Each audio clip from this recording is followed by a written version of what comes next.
The dust of 1,000 sun-scorched days clung to everything in the town of Redemption. It coated the wooden storefronts, settled on the brims of worn-out hats, and filled the air with a gritty, silent oppression. But for John "Big" Malone, the dust was a familiar blanket.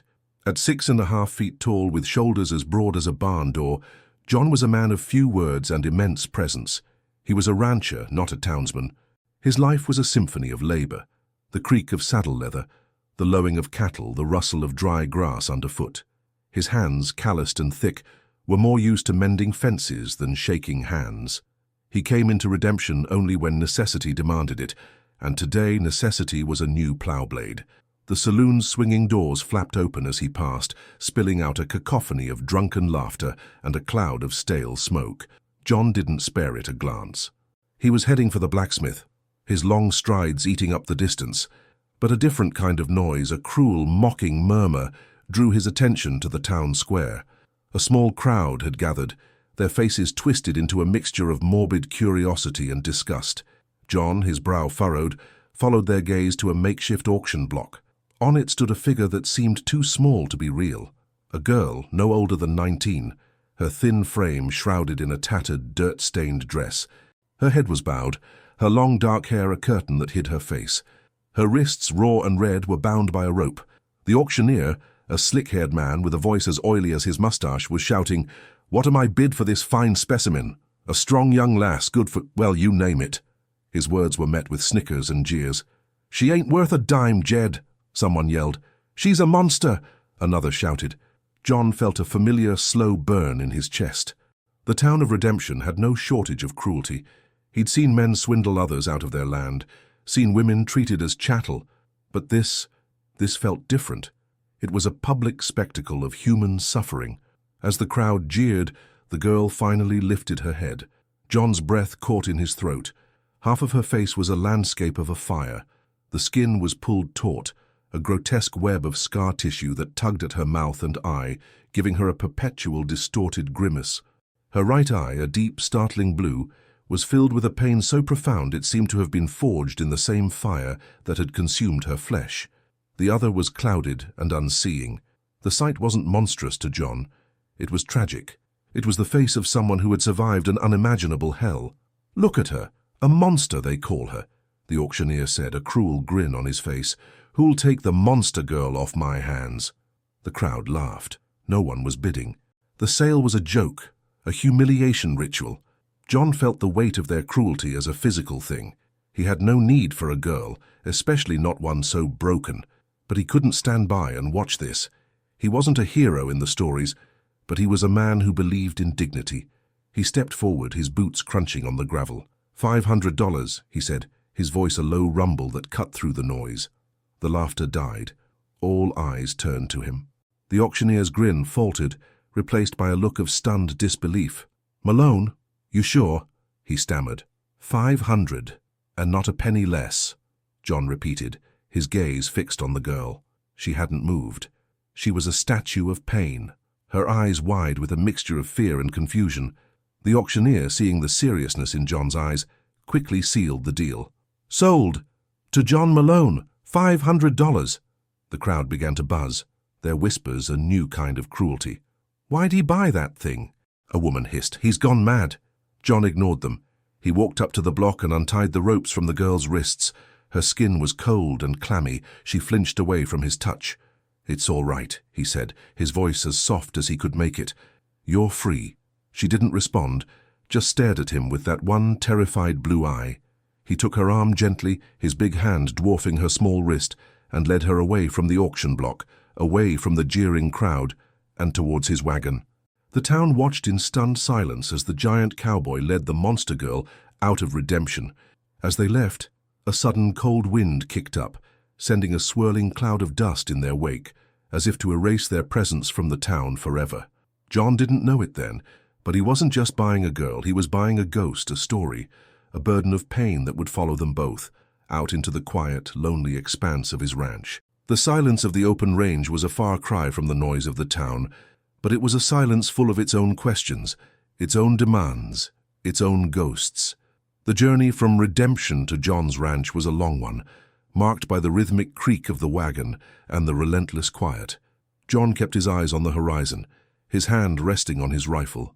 The girl, Echo, as he'd learned her name from the auctioneer's paperwork, sat across from him, huddled in on herself. She hadn't said a single word.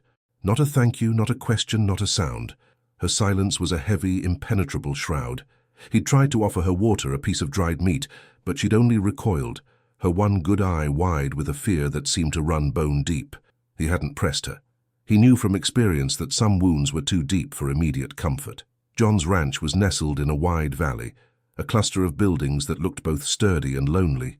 The main house, built of sturdy timber and stone, stood against a backdrop of rolling hills.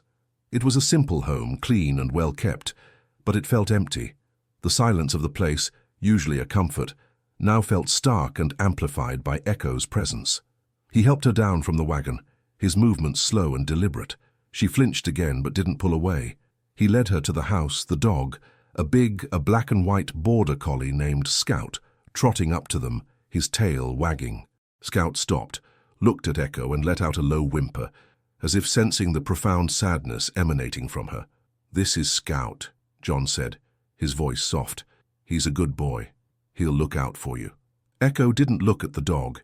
She kept her gaze on the ground. John opened the front door, the hinges groaning in protest. He gestured for her to enter.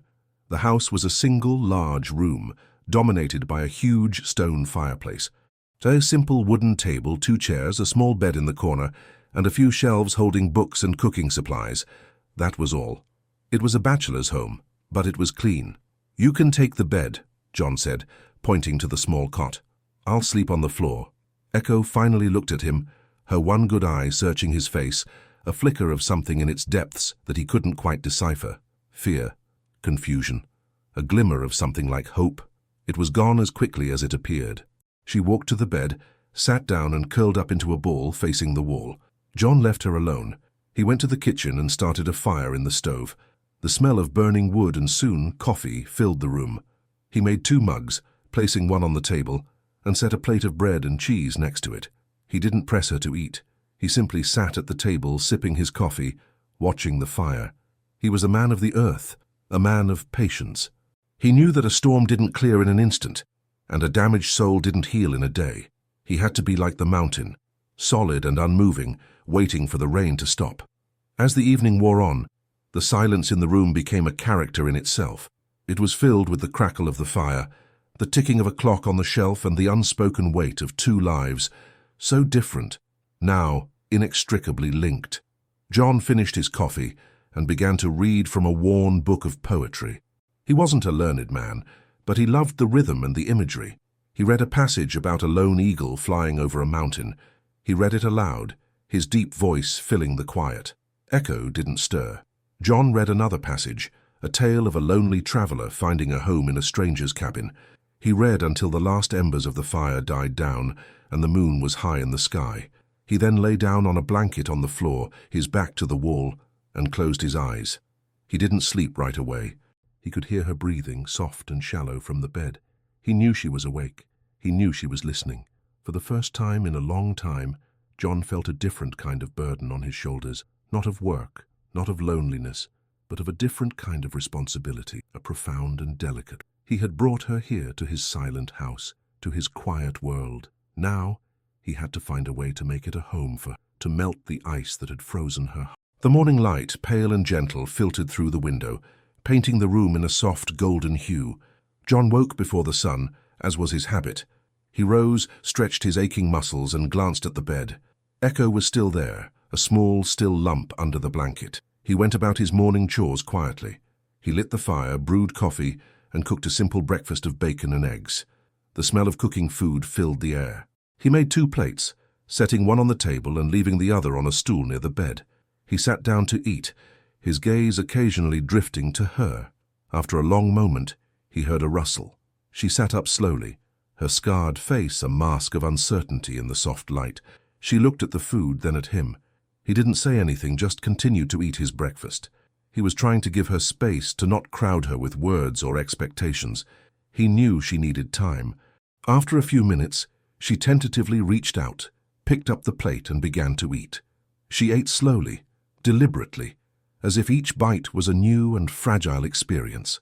John finished his breakfast and stood up. "I'm going to check on the cattle," he said, his voice low and calm. "There's plenty of water inside. Stay here, you're safe." He waited for a reaction, a flicker of understanding, but she just continued to eat. He walked out, the door closing behind him with a soft click. The silence of the house settled around her again, but this time it felt different. It wasn't the hostile, cold silence of the town. This was a quiet that was full of space, a silence that felt like a gift. She finished her food, and then, almost unconsciously, reached out a hand and touched the book John had been reading the night before. She traced the worn letters of the title, Songs of the Wild. She didn't open it. She just sat there, her fingers on the cover, as if trying to feel the stories within. Hours later, John returned, his face a little windburned, his clothes dusty. He saw her sitting in the same spot, the book still on the table. The plate was empty. He felt a small spark of relief. She had eaten. That was a small victory. He went to the kitchen and poured himself a cup of water, and then he poured another and set it in front of her. "I have some chores to do in the barn," he said. "If you need anything, I'll be there." She finally spoke. Her voice was a dry, reedy whisper, rough and unused. "Why?" she asked. John turned to look at her. "Why what? Why did you buy me?" The question was simple, but the weight behind it was immense. John took a deep breath. "I didn't buy you. I bought your freedom." He paused, choosing his words carefully. "No person should be sold. No one should be treated like a thing. I couldn't stand it." Her one good eye searched his, as if looking for the lie. "They called me a monster." "They were wrong," he said simply. "A monster is what they have in their hearts. It's not in the flesh." He then walked to the barn, leaving her with his words. He knew the words were not enough to erase years of torment, but he hoped they were a start. He hoped they were a seed. In the barn, he worked, mending a bridle, cleaning the stalls. His mind, however, kept returning to her. He didn't know anything about her past, about the fire that had left its mark on her, or about the life that had led her to that auction block.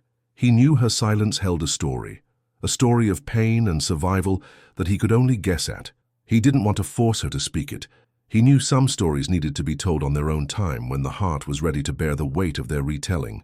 His job, he decided, was not to pry, but to provide a safe harbor, a place where she could finally find the strength to share her story, should she ever choose to do so. The barn was full of the familiar sounds of his work, but his mind was in the silent house, waiting for a whisper of the truth. Days turned into a week, and a fragile rhythm began to form between John and Echo. She remained a ghost in his house, a quiet presence that moved with the lightness of a shadow. She never spoke unless spoken to, and her words were few. She helped with chores unbidden. She would clear the table after meals, sweep the floor with a quiet efficiency, and fetch water from the well. John never had to ask. She simply saw what needed to be done and did it. She worked with her head down, her scarred face hidden from view. One afternoon, John was struggling with a heavy wooden beam. He was trying to mend a fence that had fallen during a storm. The beam was too heavy for him to lift and secure on his own. He grunted, his muscles straining, and felt a quiet frustration. From the corner of his eye, he saw Echo standing there, watching him. He didn't say anything. He just went back to his task. A moment later, he felt a light touch on his arm. Echo had a small knotted rope in her hand. She gestured to the beam, then to a nearby post. Her meaning was clear. She wanted to use the rope to secure the beam to a leverage point, making it easier for him to lift. John's eyes widened slightly in surprise. The idea was simple, elegant, and effective. He hadn't thought of it. "That's a good idea," he said, and for the first time he saw a slight lift in the corner of her mouth, a small fleeting sign of satisfaction. They worked together, side by side. He did the heavy lifting, but she directed him, her hands still and scarred, gesturing precisely where the rope needed to go. She spoke a few words, simple instructions. "Here, pull, now." Her voice, still reedy, held a note of authority. In that moment, John didn't see the monster girl the town had called her. He saw a person with intelligence, with an understanding of physics and engineering. He saw a mind that had been honed by hardship, a mind that could see solutions where others saw only problems. When the fence was finally mended, John leaned back, wiping the sweat from his brow. "Thank you, Echo," he said. "Couldn't have done that without you." She just nodded, but a faint, almost invisible flush colored her pale cheeks. It was the first time he had seen a true human reaction on her face, a sign of her humanity breaking through the layers of pain. That evening, as the sun began to set, painting the sky in a blaze of orange and pink, John sat on his porch whittling a piece of wood. Echo came out and sat on the steps, a little distance from him. The silence between them was no longer oppressive. It was a comfortable quiet, a shared understanding. "I found this," she said, her voice barely a whisper. She held out a small, smooth white stone. "By the creek." John took it. It was a beautiful river rock, polished by years of water. He turned it over in his calloused hand. "It's pretty," he said. "I like to find things," she said, her voice a little stronger this time. "Things that are not broken." The words hung in the air, a profound and tragic confession. John looked at her. Her face, half hidden by her dark hair, was a testament to a life that had been shattered. But her words, and her small gift, spoke of a soul that was searching for something whole, something beautiful. He put the stone in his pocket. "Thank you," he said. "I'll keep it." That night, as he lay on the floor, he could hear her soft breathing from the bed. But this time, it was different. It wasn't the sound of a terrified captive. It was the sound of someone finding a quiet space to breathe, to simply exist. He realized then that he hadn't just bought a girl. He had bought a soul that was desperately trying to find beauty in a world that had shown her only ugliness. He was the one who had given her the chance to find it. And in that quiet moment, with the river stone in his pocket, he knew that this monster girl was no monster at all. She was an angel forged in fire and pain, with the grace to still see beauty in the world. The peace of the ranch was a fragile thing, and the outside world, a place of cruelty and judgment, was always waiting to intrude. It had been nearly 2 weeks since John brought Echo home. Life had settled into a routine. She would help him with the daily chores, her movements quick and efficient. She had even started to speak more, her words still few, but more direct. He learned that she could read and write, skills she'd learned in a charity home before the fire. He found her one day, a piece of charcoal in her hand, sketching a detailed and beautiful drawing of a wild mustang on a piece of slate. The skill was astonishing, the lines fluid and powerful.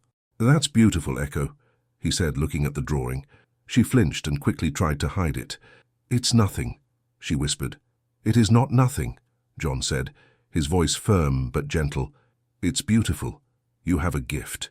For the first time he saw her shoulders relax, a small, subtle acknowledgement of his praise. The monster girl was not a monster at all, but an artist, a silent observer of the world, capturing its beauty in her art. One morning John had to go to Redemption for supplies. He hesitated to leave her alone, a knot of worry tightening in his stomach. He didn't want the town's poison to touch her. "I'll be back before sundown," he said. "Don't leave the house. Lock the door after I'm gone." She nodded, her face unreadable. He left her with a loaded rifle, a silent but clear message. She was safe here, and she was capable of defending herself if she had to. The town was as he had left it, the dust and the judgment hanging in the air. The moment he stepped from his wagon, the whispers started. "There's the one who bought the monster," a man said. "He's keeping her out at his ranch." "What for, I wonder?" a woman asked. John ignored them, his jaw tight. He bought the supplies he needed, loaded them onto his wagon, and was about to leave when Jed, the auctioneer, approached him. "Malone," Jed said, his voice slick with false camaraderie. "Heard you're keeping that girl, the one with the face." "Her name is Echo," John said, his voice low and dangerous. Jed ignored him. "You know, I could have gotten a much higher price for her. The men from the other towns, they would have paid a king's ransom for a curiosity like that. Why, they'd have paid twice what you did. Maybe more." John's hand instinctively went to his sidearm. "She is not a curiosity. She is a person. A person with a past, Malone. I heard rumors, stories about her family, about the fire. They say she started it herself, the devil's spawn. That's why she's marked. God's judgment." Jed's words were venom, meant to wound, to plant seeds of doubt. "Maybe you should just hand her back over. I know a few men who'd pay a pretty penny to see her up close." John's eyes, usually as calm as a summer lake, now blazed with a cold, hard anger. He grabbed Jed by the collar of his coat, lifting him off the ground with a terrifying ease. "You will not speak her name again. You will not spread your lies, and you will not, under any circumstances, ever come to my ranch. Is that clear?" he growled. Jed, his face pale with fear, could only stammer a panicked, "Yes, Malone, Crystal." John let him go, dropping him in a heap. Jed scrambled to his feet and ran, his bravado gone. John's heart was pounding. The encounter had confirmed his worst fears. The town's prejudice was not just a passing thing, it was a deeply ingrained evil. They didn't just see her scars. They saw a story they wanted to create, a monstrous tale to justify their cruelty. He had to get back to the ranch. He had to protect her. The long road home felt even longer now, his mind filled with a new kind of worry. He had given her a safe haven, but he knew now that the town's poison had a long reach. He had saved her from the auction block, but he was a long way from saving her from the world. The sun was a fiery orb on the horizon as John rode back to his ranch, the supplies rattling in the back of his wagon. His mind was replaying Jed's words, a poison that had seeped into his peaceful world. He had seen the raw hatred in the auctioneer's eyes, and he knew it was a reflection of the town's collective animosity. The town wasn't just cruel, it was dangerous. They would not accept a person who was different. They would not accept her. He found Echo in the kitchen, her back to the door, humming a low, tuneless melody as she scrubbed a pot. The sound was a small, fragile thing, a sign of her growing comfort. The sight of her, so normal and so at home in his house, made his heart ache with a fierce, protective emotion. "I'm back," he said, his voice a little rougher than he intended. She jumped, startled, and turned around, her scarred face a mask of surprise. She saw the tension in his face and the fire in his eyes. Her own expression changed, a shadow of fear flickering in her good eye. "What's wrong, John?" she asked, her voice a whisper. He didn't want to tell her about the whispers in town, about Jed's words, but he knew he couldn't lie to her. He had to be honest. I had an encounter with that auctioneer. He was asking questions, spreading lies, about you, about the fire." Her face went pale. She dropped the pot she was holding. It hit the floor with a loud clang. The humming stopped. The light in her eye went out, replaced by a haunting, familiar emptiness. She took a step back, her hands trembling. What did he say?" she asked, her voice so soft it was almost lost in the air. He said it was your fault, that you started the fire. He called you names. He said a lot of things," John said, his voice low and full of pain. He hated having to repeat the cruelty, but he knew she had to know. A single tear, the first he had ever seen her shed, traced a path down her unscarred cheek. It was a clear, perfect thing, a testament to a pain he couldn't begin to understand. She looked at him, her eyes searching his face, and for the first time, she truly seemed to open up to him. The words came in a rush, a torrent of pain and memory that she had held captive for so long. "My name is not Echo. It's Amelia. Amelia Vance," she said, her voice breaking. "And they're right. I did. The fire... I was playing with a candle. I was a child. I was 6 years old. My father, he was a drunk. My mother, she was ill. I was playing with the candle in the barn, and it fell. The hay, it went up in a flash. My father, he was in the barn. He couldn't get out. I tried to save him. I screamed. I ran back inside. I got burned. But he didn't make it. He died in that fire. My mother, she died a month later, of a broken heart, of a sickness she had had for a long time. They said I killed them, the neighbors, the town. They said I was a devil, that I was a child of sin, marked by God for what I did. I was sent to the home. The home was not a kind place. I ran away. I was taken, and then I was at that auction. They called me Echo because I was a ghost, an echo of a person, a monster because of what I did. The words hung in the air, a raw, brutal confession. John stood there, stunned, the weight of her story settling on his shoulders. He had always known there was a story of pain behind the scars, but the truth of it, the profound, unadulterated tragedy of it, was more than he could have ever imagined. She wasn't a monster. She was a child, a victim of a horrible accident, burdened with a guilt that was not her own, a child who had tried to save her father, and in doing so had been marked for life. He saw her now not as the girl from the auction block, but as a small child standing in the middle of a burning barn, helpless and terrified. He took a step towards her, his big hands reaching out to her. "Amelia," he said, his voice filled with a profound and gentle sorrow. You did not kill them. It was an accident, a horrible, terrible accident. You were a child. You tried to save him. Do you understand? You tried to save him. That is what a hero does." She looked at him, her one good eye filled with tears, searching his face as if for the first time in her life she was seeing someone who understood her, who believed her. She took a tentative step forward, and then, without a word, she fell into his arms, her body trembling with a grief that had been locked inside her for so many years. John held her, his arms wrapping around her small frame, and he knew in that moment that he hadn't just bought her freedom. He had taken on her pain. He had taken on her story. He had taken on her past. After the storm of her confession, a fragile calm settled over the house. Amelia, no longer Echo, was still a ghost of a person, but her silence was no longer that of a frightened captive. It was the silence of someone coming to terms with a new reality. John called her by her real name, Amelia, and the sound of it seemed to give her a little more substance, a little more weight. It was her name, a part of her that had been lost and was now found. The days that followed were a testament to their new bond. She was less afraid of him. She would sit beside him on the porch in the evenings, watching the sunset. She would tell him stories, small anecdotes from her childhood before the fire. She spoke of her mother's garden, of the flowers she used to grow, and of her father, a man who, despite his flaws, had a kind heart. She never mentioned the fire again, but the silence around it was different now. It was a silence of respect, not of fear. One morning, John found her in the barn, a small piece of slate in her hand, drawing. She had drawn a picture of a man. The lines were simple, but they captured a kindness and strength that were unmistakable. It was a drawing of him. She hadn't drawn his face, just his strong frame, his broad shoulders, and his kind hands. "You drew me?" he asked, a rare smile on his face. She nodded, her cheeks coloring. You gave me my name back." The words were so simple, and yet they held a world of meaning. He had given her more than a name. He had given her a sense of self, a sense of worth, a sense of belonging.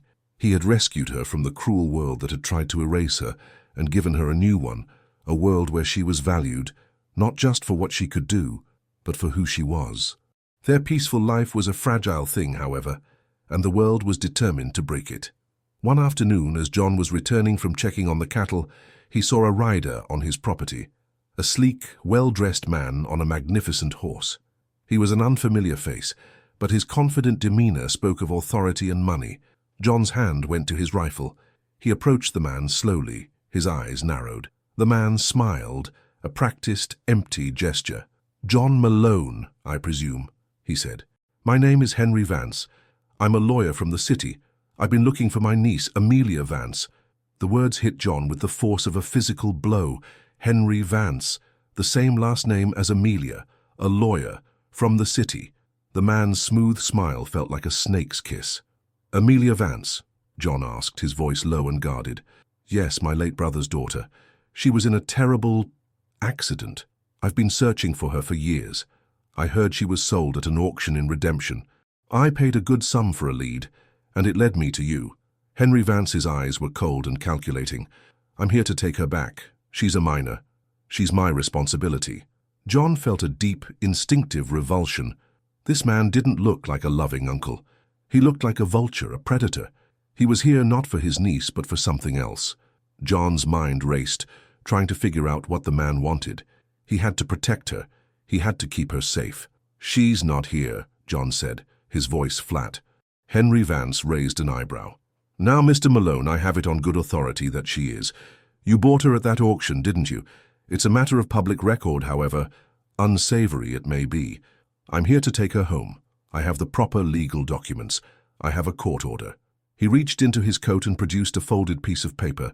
"I can make this easy, or I can make it very, very hard." John knew that the legal system was a tool of the rich, and he was just a simple rancher. But he also knew that he would not hand Amelia over to this man. He had seen the way Henry Vance's eyes looked at him, not with a familial concern, but with the cold, assessing gaze of a man who saw a profit. He was not going to give her up. Not now. Not ever. He had saved her from one hell, and he would not send her back into another. He stood there, a giant, unmoving, his hand still on the butt of his rifle, a silent, unspoken threat. The air crackled with a silent tension. Henry Vance, the city lawyer, stood on John's land, a smug smile on his face. The court order, a trump card he believed would win the day. John, on the other hand, was a rock, an immovable force of will. He didn't care about court orders or legal papers. He cared about the young girl inside his house, the girl he had named Amelia, the girl who was finally starting to feel safe. "Let's not make this difficult, Mr. Malone," Vance said, his voice a condescending drawl. "I'm offering you a fair deal. I'll pay you back the $500 you paid for her, plus $1,000 for your trouble. A handsome profit, I would say. Then you can hand her over to me and we can all go on with our lives." John's eyes narrowed. The offer, meant to be a lure, was a further insult. It solidified his suspicion. This man wasn't a savior. He was a businessman. Amelia was a commodity. "She's not for sale," John said, his voice a low, dangerous rumble. "Everything has a price, Mr. Malone." "And I'm willing to pay it," Vance said, his smile never faltering. "I understand you're a simple rancher. You probably don't know the full story. Amelia, she's not just an orphan. She is the heir to my brother's fortune. My brother had no other children. His estate, a large plot of land, a considerable sum of money, it all belongs to her. But she is not of legal age. I am her legal guardian, according to this court order, so I must take her back. The law is on my side, Mr. Malone." The truth, a bitter, cold thing, settled in John's gut. This was about money, about greed. The man had not been searching for her out of love, but out of a need to control her inheritance. The thought of Amelia, a child who had endured so much, being in the hands of this man, who saw her as nothing more than a meal ticket, filled him with a hot, righteous anger. "The law might be on your side, but justice isn't," John said. "You're not taking her. You can tell your city friends and your lawyers that you came to the ranch and you left empty-handed." Vance's smile finally vanished, replaced by a cold, hard glare. "You're a fool, Malone. You're standing in the way of a powerful man. I will be back, with a posse. You can't fight the law. You'll be locked away and she'll be mine, one way or another." With that, he turned his horse and rode off, the sound of the hooves a chilling echo in the silent valley.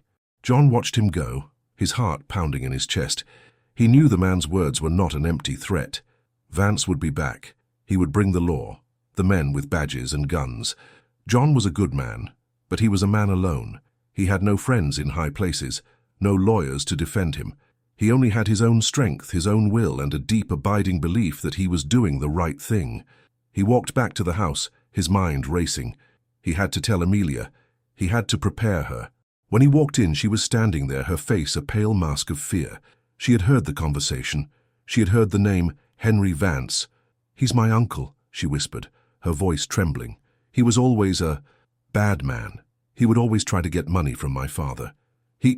He must have been waiting for my father to die. He's here for the money, not for me."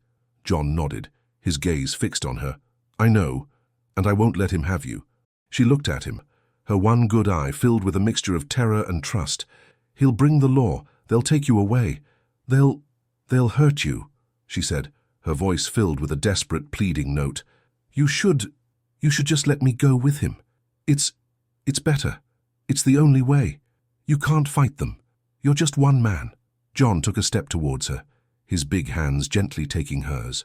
"I am one man, but I am a man who won't let a wolf have a lamb. I will not give you up. Not to him, not to anyone. And you are not going back to him ever. We will face him together. We will fight him. We will find a way." The look in his eyes was so fierce, so full of a protective love, that she finally understood. This was not about money. This was about honor. This was about a giant cowboy who had bought her freedom and was now willing to fight the entire world to keep it. The world had told her she was a monster. John had told her she was an angel. And for the first time in her life, she believed him. The night was long and filled with a heavy silence. The peace of the ranch was gone, replaced by a nervous energy, the quiet rustle of wind seeming to whisper of impending doom. John spent the evening cleaning his rifle, his movements calm and methodical, a quiet ritual of preparation. Amelia sat by the fire, sketching, her charcoal-stained fingers moving over the slate with a frantic, almost desperate energy. She was drawing a picture of a giant. Not a man, but a towering, mythic figure, a protector, with a sword in his hand and a fierce, unyielding look in his eyes. They didn't talk much. There was nothing left to say. They had both faced the truth. Their quiet, peaceful life was over. The world had found them, and it wanted something from them. It wanted to take her away. It wanted to destroy the fragile peace they had built. In the morning, before the sun had even touched the horizon, John woke to the sound of hooves. A large group of riders, a posse. They had come much sooner than he had expected. He looked out the window. There were at least a dozen men, led by Henry Vance, who was flanked by the town sheriff and 2 deputies. Vance had kept his word. He had brought the law. John stood up, his rifle in his hand. "Amelia," he said, his voice low and calm. "It's time. Stay here. Do not open this door for anyone." She stood up, her face pale, her hands trembling. "John, Dad, please, don't do this. They'll hurt you. Just let me go." "No," he said, his eyes hard. "I told you. We fight him. Together. I will not let them take you. I will not." He walked out onto the porch, his rifle held loosely at his side. The sheriff, a man named Brody, was a large, imposing figure with a no-nonsense demeanor. He looked at John with a mixture of respect and pity. "Malone," he said. "Henry Vance here says you're harboring a fugitive. He's got a court order. Says the girl's his legal ward. You know I have to do my job. Hand her over." "She's not a fugitive, Sheriff. She's my ward, and she's not leaving this ranch with this man," John said, his voice firm. "He's here for her inheritance, not for her. He's a vulture." Henry Vance stepped forward, his face contorted in a sneer. "Don't listen to him, Sheriff. He's gone mad. He's been living out here with that thing. He's not thinking straight. Just get her." The deputies took a step forward. John raised his rifle. "One more step and you'll have a problem on your hands, Sheriff. And I promise you, it's not a problem you want." Sheriff Brody held up a hand, stopping his men. He looked at John, then at the house, a conflicted look on his face. He was a man of the law, but he was also a man who knew John Malone's reputation. He knew John was a man of his word, and he was not one to back down. "Malone, you're making a mistake," Sheriff Brody said. "You're an honest man. Don't throw your life away for this." "My life isn't worth living if I can't do the right thing," John said. "And the right thing is to protect her. From him. From all of you." Suddenly the front door of the house opened. Amelia stepped out onto the porch, her small frame and her scarred face a stark contrast to John's towering presence. She was holding a piece of slate in her hand. The posse, the sheriff, and Henry Vance all looked at her, and the whispers started again. "The monster. She's really a sight. That's her, all right." Amelia ignored them all. She walked up to John and stood beside him, her head held high. She looked at Henry Vance, and her voice, though still quiet, was strong and clear. "You are not my family. You are not my guardian. You never cared about me. You only cared about the money. I know what you are, and I am not going with you." Then she turned to the sheriff and she held up the slate. On it was a detailed, beautiful drawing, not of a man or a giant, but of the town of Redemption, and in the center of it, a group of men. The detail was incredible. Each man's face, their clothes, their expressions, were captured with an artist's precision, and one of the men in the drawing was Jed, the auctioneer, his face twisted in a sneer. "He said I was a monster," Amelia said, her voice unwavering. "But a monster is not what I am. He is, and so are all of them. They are the monsters, and he is the man who saved me." She looked at John, a deep, profound gratitude in her eyes. "He is my family now. He is my protector, and I will not let you take him away from me." The posse, the sheriff, and Henry Vance looked at the drawing, at the detailed faces of the townsmen who had been so cruel to her. They looked at the girl, so small, so broken, but so fiercely brave. And they looked at John, a giant standing beside her, a look of profound, unconditional love on his face. In that moment, the power had shifted. The law was on one side, but a deeper, more profound truth was on the other. John wasn't just fighting for a girl. He was fighting for what was right, and in the face of her quiet bravery and his unwavering protection, even the sheriff, a man of the law, began to question which side he was truly on. The silence on the ranch was heavier than the dust that coated the valley floor. It was a silence filled with unspoken questions and the palpable tension of a standoff. Sheriff Brody, his hand hovering over his sidearm, looked from the defiant giant on the porch to the small, scarred girl who stood beside him.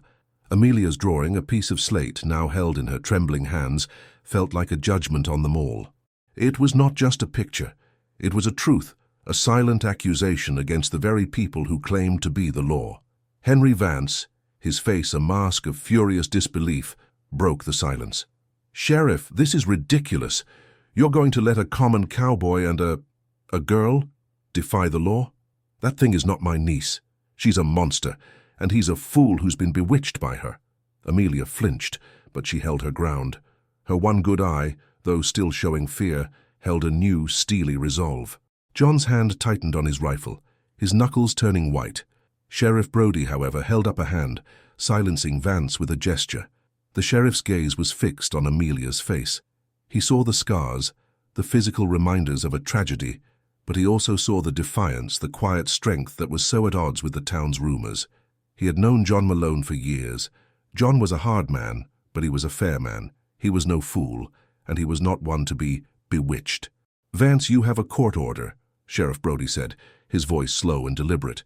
"But this ain't about the law, not yet anyway. This is a claim on an heir, and there's a claim of a father's love here, too. I'm not just going to snatch a girl from her home and hand her over to a man who's been bad-mouthing her." Vance's face reddened with rage. "You're a disgrace, Sheriff. You're siding with a criminal. I'll have your badge for this." Sheriff Brody chuckled, a short, humorless sound. "You can try, Vance, but I'm the law and redemption, and I decide what's right. The girl, Amelia, is a minor, and a minor needs a guardian. You say you're her guardian. John Malone says he is. I ain't seen a single piece of paper from either of you that proves anything but a legal document can be bought for a dime. What I see here is a girl who is afraid of her supposed uncle, and a man who is willing to stand up to the entire world to protect her." He looked at his deputies. "We're leaving. Now. No one is touching that girl. Not today. Not ever. And Vance, you can come back with a federal warrant if you like, but you better be sure you're on the right side of this, because I'm watching you." Vance was sputtering with rage, but the sheriff's word was law.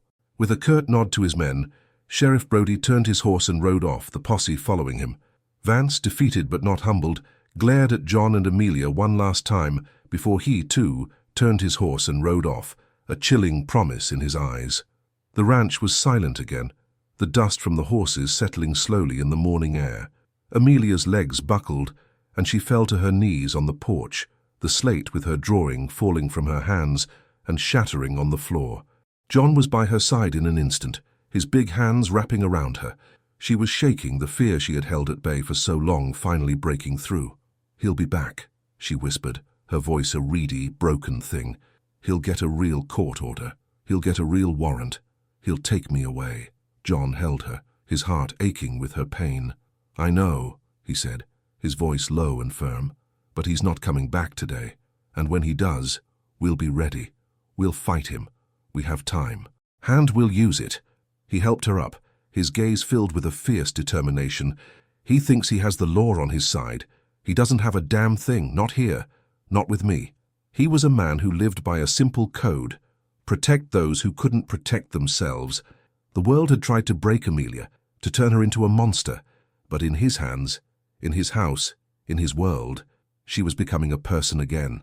She was becoming a hero. And he, the silent cowboy, was becoming something more than a rancher. He was becoming a father, a protector, a warrior for justice. And he knew, with a certainty as old as the hills around his ranch, that he would fight for her, no matter the cost. The sheriff's decision had bought them time, but it was a fleeting reprieve. John knew Henry Vance would not give up. The man's greed was a powerful, unyielding force. He would be back with more men, more legal documents, and a burning desire for revenge. John and Amelia had to prepare. They had to fight fire with fire, and the only fire they had was the truth. John rode to the nearest town, a small, quiet place a day's ride from Redemption, where he knew a lawyer who was honest and fair. The lawyer, an old man named Samuel, had been a friend of his father's. He was a man of the books, but his heart was in the right place. John explained the entire situation to him, from the auction to Vance's visit and his claim of inheritance. Samuel, a man with a shock of white hair and a kind face, listened intently, his fingers steepled under his chin. When John was finished, he sighed, a long, weary sound. "Malone, this is a tricky situation. Vance is right about one thing. The law is on his side. He has a court order, and he has a claim as her legal guardian. But a claim is just that, a claim. We need to find proof that he is not a fit guardian, and we need to prove that you are." "How do we do that?" John asked, his voice rough with worry. Samuel looked at him, his gaze kind. "We'll start with the inheritance. If Vance is after the money, we need to find out what it is. And we need to find out where it is. If we can prove that he's been trying to get his hands on it, we can prove his motives are not pure. We can show that he is a threat to Amelia, not a guardian." John felt a flicker of hope. "How do we find out?" "We'll need to send a telegram to the city. I have a contact there, a lawyer who can look into the Vance estate. It will take time, and it will take money, but it's our only chance. And we'll need to find something to prove your worth. Character witnesses, people who can speak to your good nature." John's face fell. "I'm a loner, Samuel. I don't have many friends. The town, they hate her. They think she's a monster." "Then we will find people who don't," Samuel said, his voice firm. "We'll find the decent people in this world, and we'll find the evidence we need to stop him. John, this is a battle you can't fight with a rifle. You have to fight it with the law, and I'm with you for Amelia's sake and for justice." Back at the ranch, John told Amelia about the plan. She listened quietly, her face a mixture of hope and fear.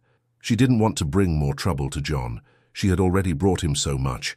But she also knew that this was their only chance. "The money, I don't care about the money," she said, her voice small. I want to be safe. I want to be with you. You're the only one who ever saw me as a person, the only one who ever saw me at all." John's heart ached with her words. He had known from the moment he had seen her on that auction block that he was the only one who could help her. He had been a man alone for so long, and now he was a man with a purpose. He was not just a rancher, he was a protector. He was a warrior for a girl who had no one else. The battle was not over, it was just beginning, and he knew with a chilling certainty that it would be the fight of his life. The telegraph from Samuel's city contact arrived a week later, a single cryptic piece of paper that held the key to their future. John, his heart pounding in his chest, read it aloud to Amelia. The words were simple, but their meaning was profound. "The Vance estate is a myth. The father, your brother, had a plot of land with no monetary value. He sold it for a small sum before he died. The fortune is not in his name. The fortune is in the name of the daughter." Amelia's face, already pale, went ashen. "I don't understand," she whispered. "What fortune? I don't have a fortune." John looked at the paper again, and his gaze fell on the last line. "The money is not in a bank account. It is in a chest, hidden, a secret. The daughter has the key." He looked at Amelia, his brow furrowed in confusion. "Do you have a key, a necklace, a locket, anything your mother or father gave you?" Amelia shook her head, her face a picture of confusion. "No, nothing. My mother's jewelry, my father's, all gone, burned in the fire." She paused, her eyes wide with a sudden, dawning realization. "Wait, my father, he had a chest. He always said it was for me. He called it my treasure chest. He told me to keep it safe, but it was just a wooden box. It had my toys and my mother's old things. It was lost in the fire." She began to cry, a heart-wrenching sound. "It's gone. The money. It's gone. Vance. He'll never believe me. He'll still try to take me." John pulled her into a hug, his big hand stroking her hair. "He'll never have you," he said, his voice firm.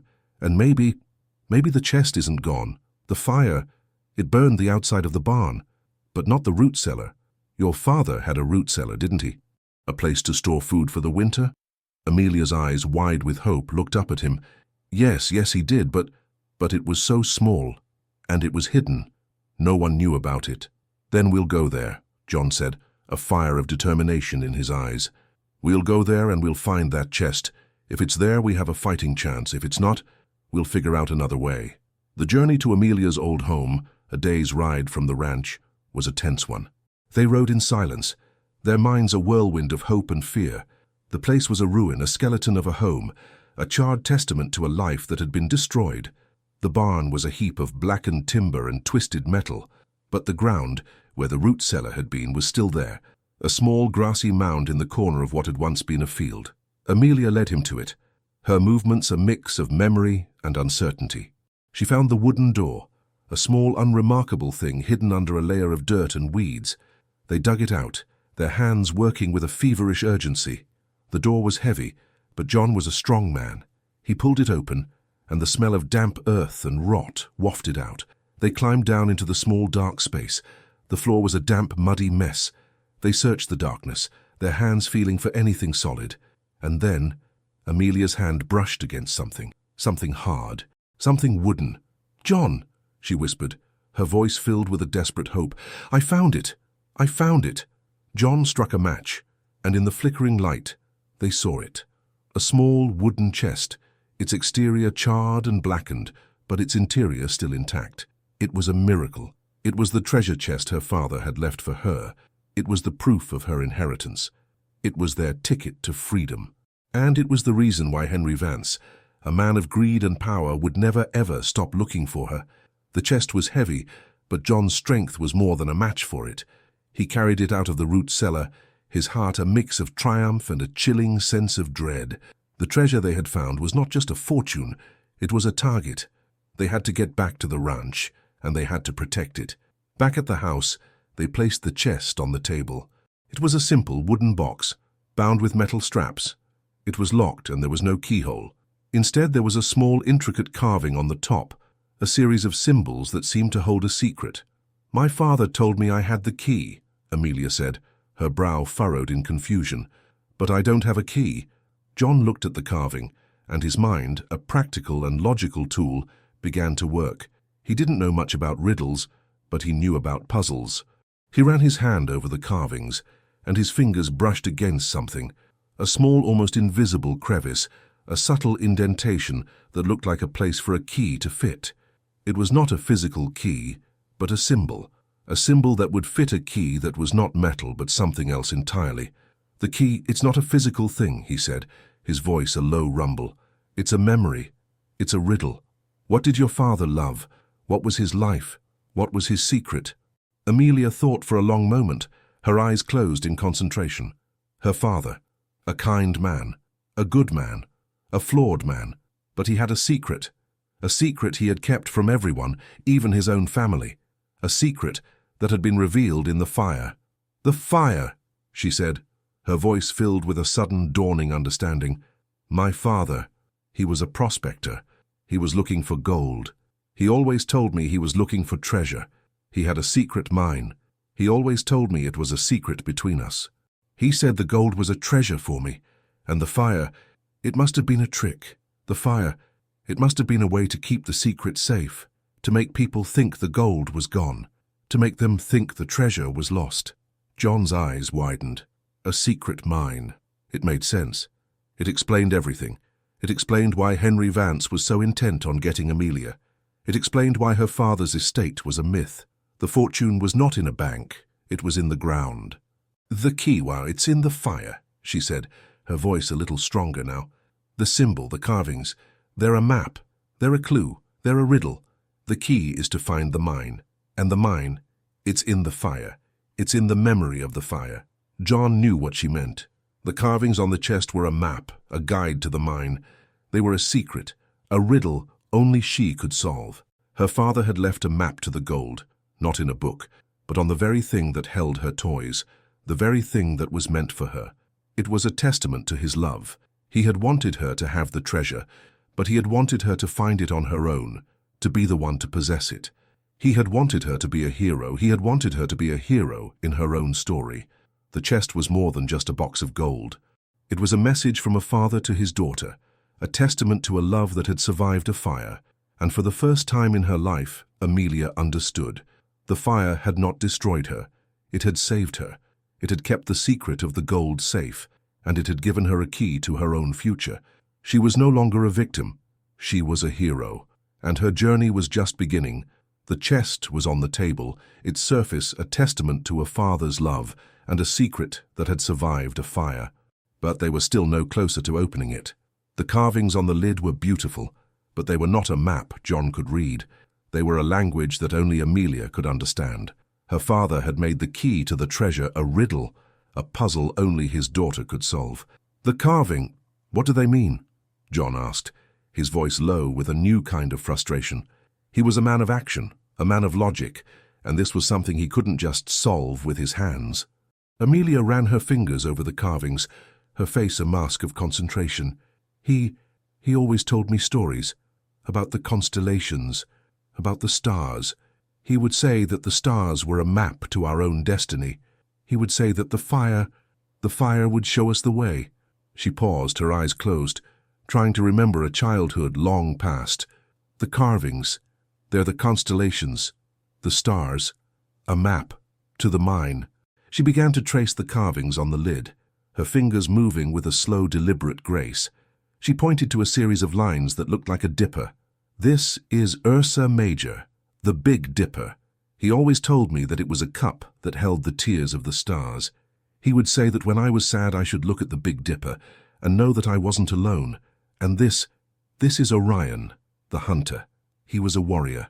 My father said I was his little warrior. He said I would always fight for what was right. John watched her, a profound sense of awe settling in his heart. The girl from the auction block, the monster girl, was a cartographer of the stars. She was an artist. She was a poet. She was a warrior. She was all the things the world had tried to tell her she was not. Her father had not just left her a fortune, he had left her a language, a way to see the world in a different light. He had left her a key to her own soul. They spent the next few days working together, their hands and minds working in unison. John helped her find the constellations in the night sky, their shapes and their names becoming a familiar, comforting language. She, in turn, helped him understand the carvings on the chest. They were a map, a riddle. The constellations were a guide. They pointed to landmarks, to mountains, to rivers. It was a journey that had been waiting for them all these years. On the third night, a new rider came to the ranch, a lone rider.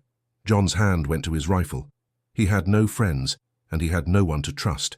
But as the rider approached, he saw a familiar face. It was the sheriff, Sheriff Brody. He was alone. He was not here to arrest them. "Malone," the sheriff said, his voice low, his face tired. "I've been thinking about what you said, and about what that girl, Amelia, said. I'm a man of the law, but I'm also a man of justice. And that Vance, he's a snake. I've been doing some digging. He's been trying to get his hands on that money for years. He tried to get it from the city. He's a man with a lot of enemies. He's a liar, a cheat. I don't want to see him win. I'm not here to arrest you. I'm here to help." John's hand went from his rifle to the sheriff's hand. He shook it, a silent, profound gesture of trust. He had found a friend in the darkness. He had found a man who was willing to risk his badge, his reputation, and his life for what was right. He had a warrior on his side, and he knew, with a certainty that was as old as the stars, that they were no longer alone. The sheriff's help was a godsend. He was a man of the law, but he was also a man of the land. He knew the mountains, the rivers, and the canyons like the back of his hand. He understood the language of the wilderness, a language that was just as complex and mysterious as the one carved on the chest. Amelia laid the chest on the floor, the carvings on the lid a map of their journey. She pointed to the first constellation, the Big Dipper. It's a guide. It points to the North Star. My father said the North Star was a guide. It would always lead us to the truth. The truth is in the north. The sheriff knelt down beside her, his finger tracing a line on the dirt floor. "The North Star, that's the Big Dipper. It points to a canyon that's north of here. It's called Black Canyon. It's a bad place, full of outlaws. But there's an old abandoned mine there. No one's ever gone inside. They say it's cursed." Amelia's eyes widened. "It's not cursed. It's a secret. My father, he knew about the outlaws. He must have wanted to hide the mine there, to keep it safe." The sheriff nodded, his face a mixture of respect and awe. The girl was a genius. Her father, a man who had been a drunk, had been a brilliant man. A man who had left a riddle that was so intricate, so brilliant, that it could only be solved by a mind as beautiful and as broken as his daughter's. "The next constellation," John said, his voice low and firm. "Orion, the hunter. What does he mean?" Amelia's fingers traced the lines of Orion, a constellation that looked like a warrior with a sword. He was a hunter. He was looking for something. He was looking for a star that was not in the sky, a star that was on the earth. My father said the star was a treasure. The treasure is the mine. The sheriff's eyes widened. "A star on the earth. There's a rock formation in Black Canyon. It looks like a star. It's called the Star Rock. It's a landmark. A place where the outlaws meet. It's a dangerous place. Amelia nodded, a quiet determination in her eyes. My father said the journey would be dangerous. He said the treasure was not for the faint of heart. He said the treasure was for a warrior. For me. He said the treasure was in my hands. They had a map of the stars, a map that led to a place of danger, a place of outlaws, a place where a fortune was hidden. And they had a warrior, a girl who had been broken by the world, but who was now ready to face it. The journey was not just a physical one. It was a journey of the soul. It was a journey that would take them into the heart of darkness, a darkness that had tried to consume them both.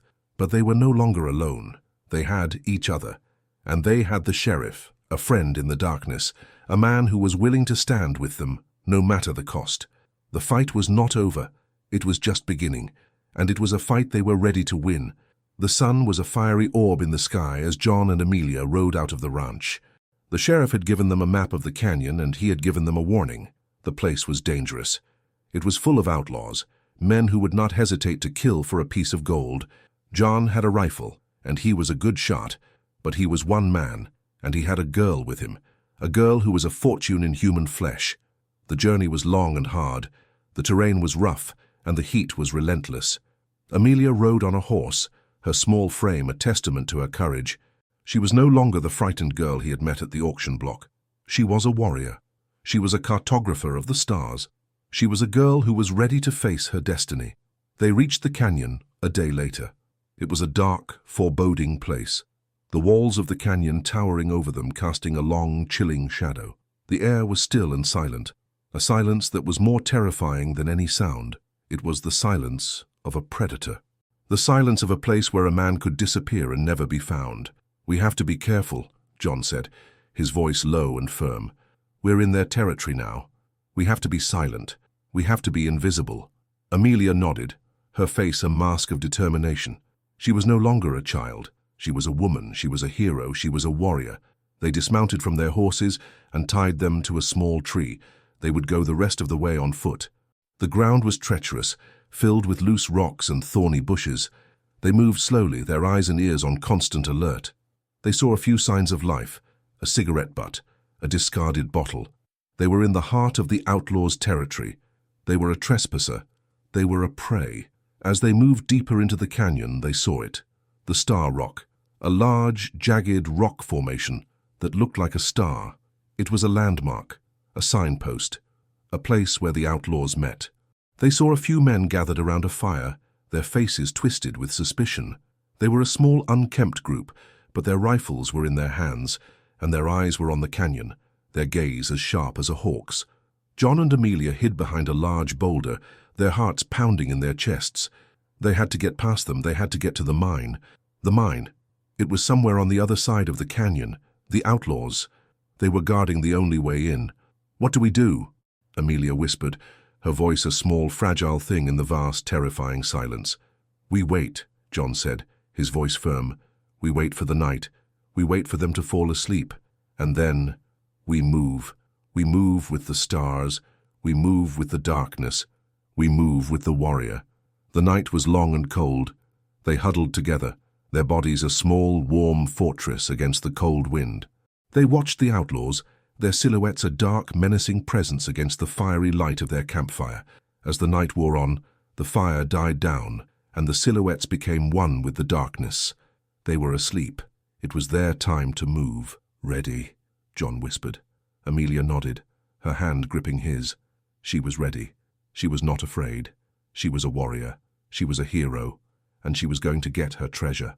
The moon, a pale silver coin in the dark sky, was their only guide. They moved silently, their feet a whisper on the ground. They moved with the grace of ghosts, their movements a dance of shadows and light.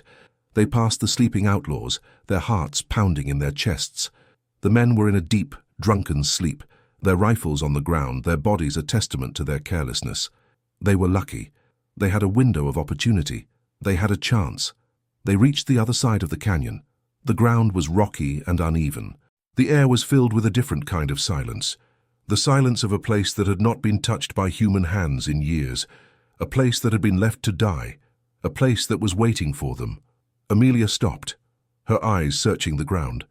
"It's here," she whispered, her voice filled with a profound and chilling certainty. He told me the mine. It was a scar on the land.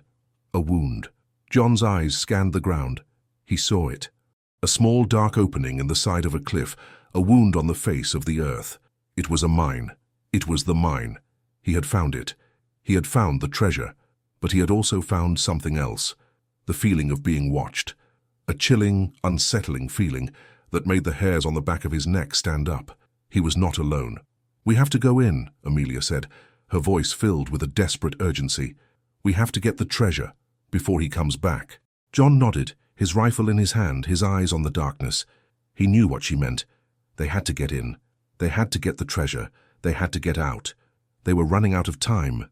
They entered the mine, their footsteps a hollow echo in the dark. The air was cold and damp, the smell of rot and old earth filling their lungs. The mine was a labyrinth of dark, twisting tunnels. They were lost in the darkness. They had no map. They had no guide. They only had each other. "The carvings, they're a guide," Amelia said, her voice filled with a sudden, dawning understanding. "They're not just a map to the mine. They're a map to the treasure. The constellations, they're a guide. They're a way out." John looked at her, his brow furrowed in confusion. "How? How can they be a map to the treasure?" He told me the constellations, they were a guide. They would lead me to a star that was in the mine, a star that was not in the sky. The treasure, it's a star made of gold." John didn't understand, but he trusted her. He trusted her more than he trusted himself. He had seen her strength. He had seen her wisdom. He had seen her courage. He had seen her angel's heart. They moved deeper into the mine, their footsteps a soft whisper in the dark. They followed her guidance, her hands tracing the invisible lines of the constellations in the air. She was a guide in the darkness. She was a light in the void. She was an angel in a place of death, and she was leading him to a treasure he had never imagined, a treasure that was not just gold, but a story of a father's love, a story of a daughter's courage, a story of a man who had found a family in a place of solitude. The air in the mine grew colder, the darkness more profound. They had been walking for what felt like hours, their only guide Amelia's memory and her father's cryptic constellation map. The tunnels twisted and turned, a maze of rock and blackness. John's practical mind told him they were lost, but Amelia's heart, a more reliable compass in this place, insisted they were on the right path. He told me the star. It would shine in the darkness. It would be a light in the void. Her voice, a whisper in the echoing tunnel, was full of a fragile hope. John, his hand on his rifle, was on high alert. He had a bad feeling, a chilling, unsettling feeling that they were not alone. He had seen a shadow flicker in the darkness, a sound that was not their own. They were in the heart of a predator's lair. They were a prey. Suddenly, Amelia stopped. Her hand, a small trembling thing, pointed into the darkness. "There," she whispered. "There it is." John looked into the darkness, and his eyes, a hunter's eyes, saw it. A faint, golden light, a flickering, almost invisible shimmer in the void. They moved closer, their footsteps a hushed whisper. They saw it. It was not a star. It was a cluster of gold, a gleaming, beautiful thing that was embedded in the side of the rock. It was a star made of gold. It was a treasure that had been waiting for them all these years. They began to work, their hands a blur of motion. They used a pickaxe John had brought with him, their blows a dull, rhythmic echo in the mine. The gold was hard, but they were determined. They were a team. They were a family. They were a force of nature. Suddenly a sound that was not their own, a footstep that was too loud, too close. They stopped, their hearts pounding in their chests. They were not alone. A voice, slick and cold, came out of the darkness. Well, look what we have here. A cowboy and his monster. In my mine, with my gold." It was Henry Vance. He was not alone. He had 2 men with him, both armed. He had followed them. He had watched them. He had waited for them to find the treasure. He had let them do all the hard work, and now he was here to take it. "This is not your mine, Vance," John said, his voice a low, dangerous growl. "This is Amelia's mine. This is her treasure, and you're not getting it." "Oh, but I am," Vance said, a cruel smile on his face. "I have the law on my side. I have the men on my side, and I have the guns on my side. You, Mr. Malone, are out of your depth. And you, little monster, you've led me to a fortune. You've done your job, now it's time for you to disappear, for good." He raised his gun, and in the dark, his eyes were a cold, hard, killing light. John's heart pounded in his chest. He was a man with a rifle, but he was a man with a girl he had to protect. He was a giant, but he was in a small, dark place, and he was outnumbered. He was in a fight he couldn't win. He had found the treasure, but he had also found his doom.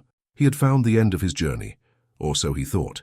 Suddenly, from the darkness, a sound that was not their own. A voice that was filled with a fierce, chilling authority. "Drop your weapons, Vance, now, or I'll put a hole in your head." The voice was the sheriff's. He was there, he had followed them, he had come to save them. He had kept his word. And in that moment, in the darkness of the mine, John and Amelia knew that they had not only found a fortune, they had found a friend, and they had found a hero who was willing to risk his life for them, a hero who was on their side, a hero who was willing to fight the entire world to protect them. The battle was not over, it was just beginning, and with the sheriff on their side, they were ready to win. The air in the mine, already thick with dust and tension, became a charged, electrifying space. Henry Vance, his gun hand frozen in midair, was a statue of disbelief. His two hired thugs, a pair of dirty-faced men with mean eyes, were equally stunned. The voice from the darkness, a calm and unwavering presence, was that of Sheriff Brody. He was a ghost, a phantom who had followed them, his silent arrival a testament to his dedication and skill. "Brody?" Vance sputtered, his voice a mix of fury and confusion. "What in the hell are you doing here? This has nothing to do with you. This is my family matter. It became my business the moment you brought guns into my county to threaten a man and a girl," the sheriff's voice responded, its owner still hidden in the deep shadows of the tunnel. "And as for your family matter, I've got a lot of questions about that. Questions that a federal marshal might be interested in. Questions about a man trying to claim an inheritance he has no right to." Vance, his mind a whirlwind of rage, knew he was trapped. He was a city man, a man of words and law papers, not a man of the gun. He was out of his element, and the sheriff, a man of the wilderness, had the advantage. He looked at his thugs. "Do something, you fools, get him." The thugs, however, were not as foolish as Vance believed. They were men of the West, and they knew the sound of a man who was ready to kill. They also knew that a sheriff who was willing to follow a man into a mine to protect a girl was not a man to be trifled with. They lowered their weapons, a silent acknowledgement of their defeat. Vance, his face a mask of furious desperation, was left alone. He was a lion without his claws. "You won't get away with this, Brody. I'll have your badge. I'll have your pension. I'll have everything you've ever worked for." "You can try, Vance," the sheriff's voice said, a note of finality in it. "But for now, I suggest you drop that gun. You have 3 seconds. 1, 2... Vance, his face twisted in a mixture of hatred and defeat, dropped the gun. It hit the ground with a soft thud. The sheriff stepped out of the shadows, his face a mask of grim determination. He was holding a rifle, its barrel glinting in the faint light. He walked over to Vance and his men, his movements slow and deliberate. He picked up the guns, his hands a blur of motion. He then looked at John and Amelia, a small, weary smile on his face. "You two all right?"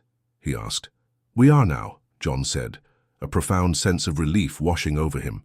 He had been a man of action, but he had been a man of desperation. The sheriff had been a man of calm and quiet authority, a man who had not just saved them from Vance, but from themselves. The sheriff turned to Vance, his eyes hard and cold. "You're under arrest, Vance, for conspiracy to commit murder, illegal firearms and trespassing. You and your friends here, you're coming with me. We have a lot to talk about, and you have a lot to explain."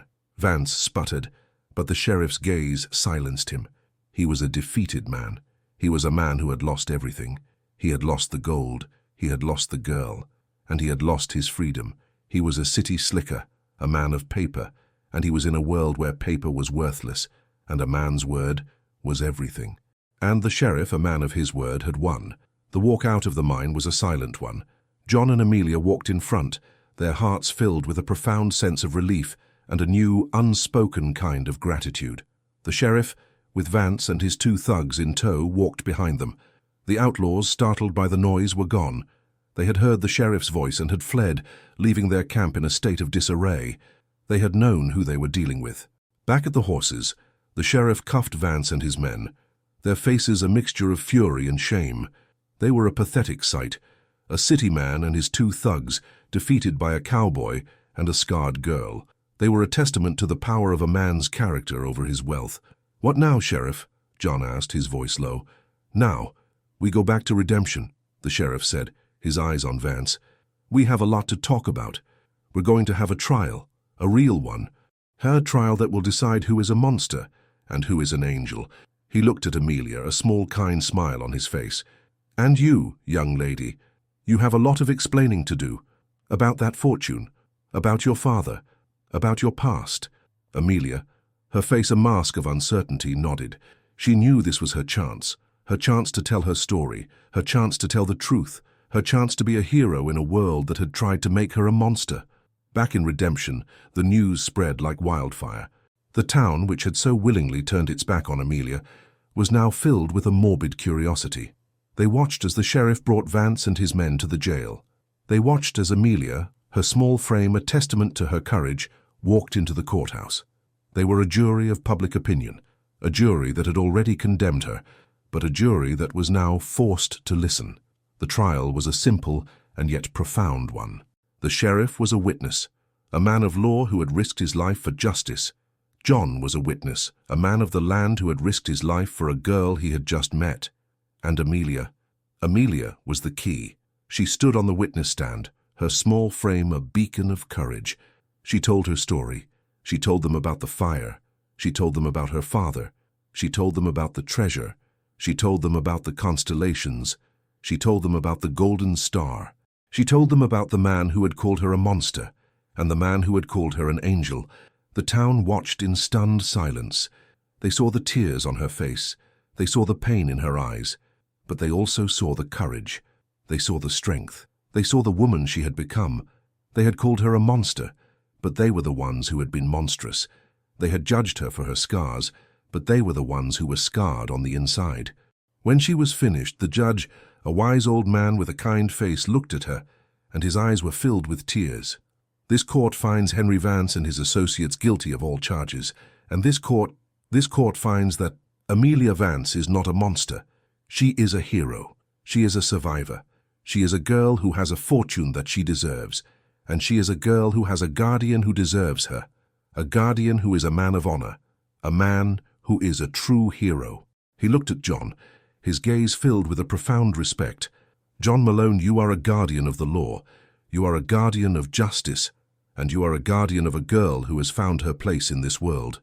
This court grants you legal guardianship of Amelia Vance, and this court finds that she is not a monster. She is a person. She is a person who has found her home, a home in your heart."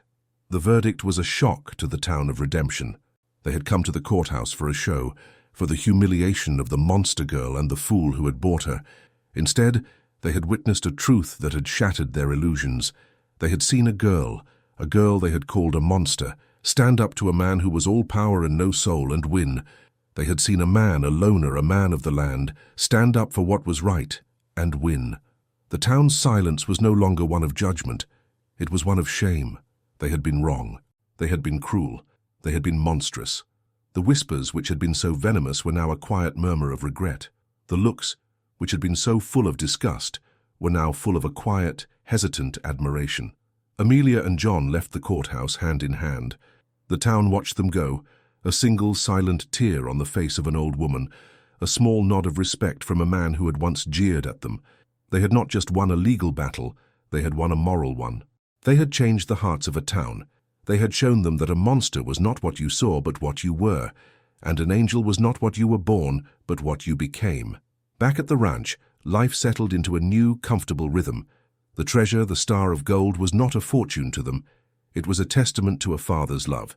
They sold a small amount of it, enough to pay for the legal fees and to buy a few things for the ranch. The rest was a secret they shared.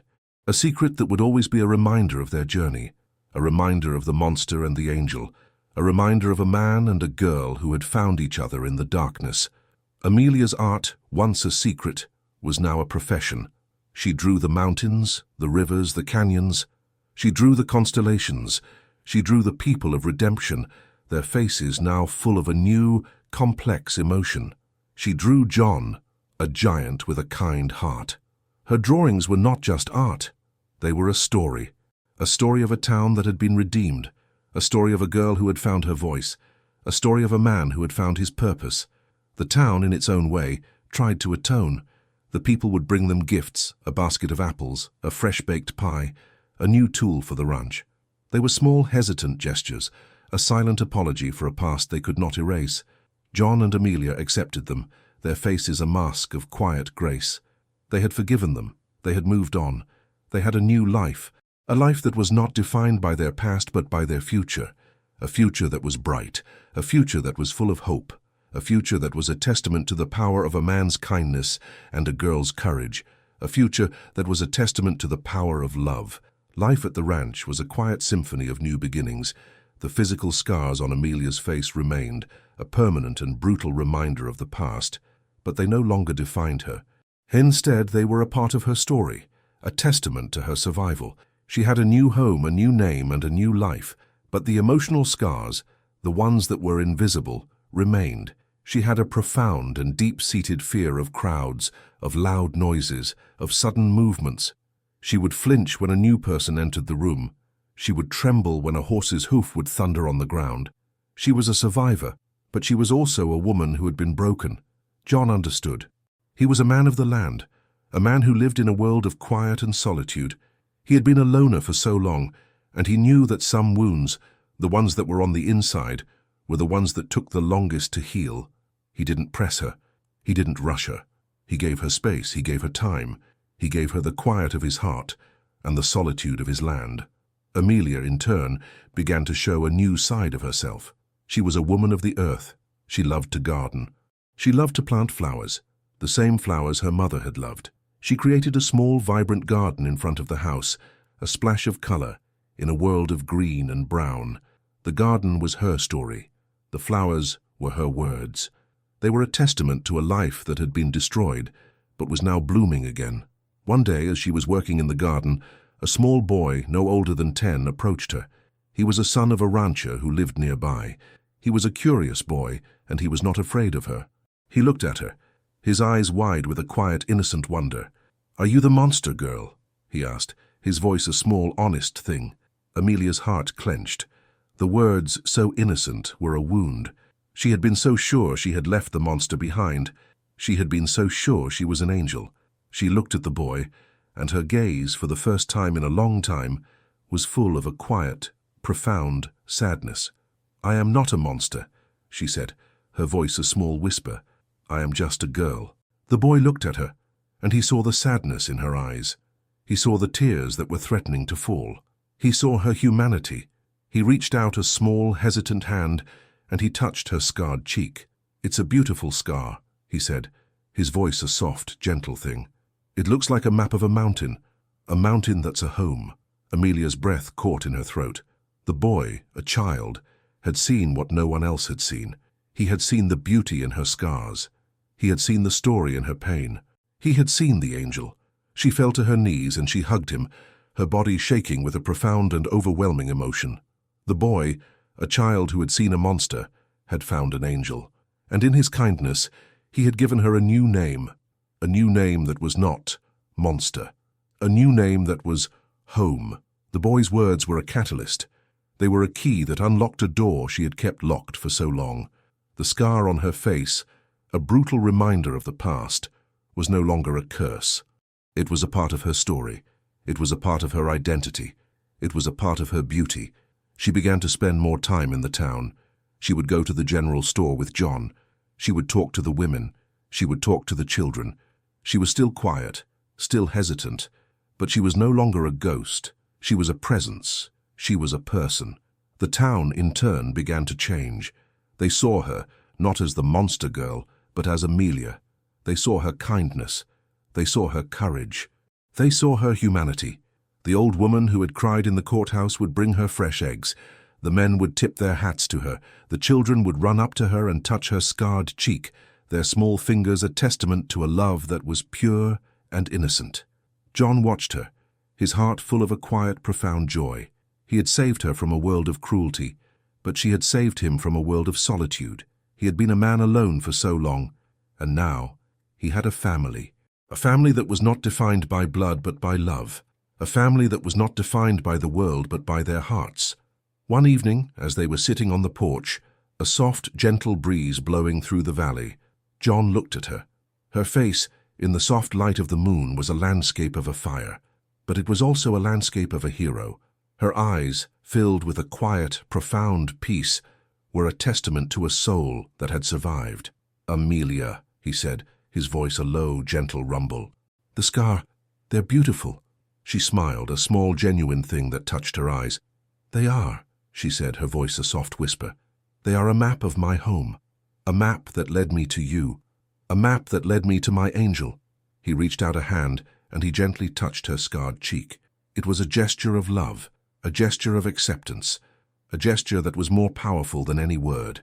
The scars, which had been a symbol of her pain, were now a symbol of her strength, a symbol of her journey, a symbol of her new life, a life that was not defined by the past but by a future that was full of a quiet, profound love, a love that was as deep as the canyons, as wide as the plains, and as beautiful as the stars, a love that was a testament to the power of a man's kindness and a girl's courage, a love that was a true, beautiful miracle. The quiet rhythm of their lives was a comfortable, reassuring thing. They were a family, a unit, a small, unbreakable fortress against a cruel world. But the world, a place of memory and regret, was never too far away. One afternoon, a small, weary-looking man rode up to the ranch. He was a traveling doctor, a man who had seen a lot of things. He dismounted his horse and looked at John, his eyes filled with a quiet, professional curiosity. "John Malone?" he asked, his voice low. "I am," John said, his hand instinctively going to his rifle.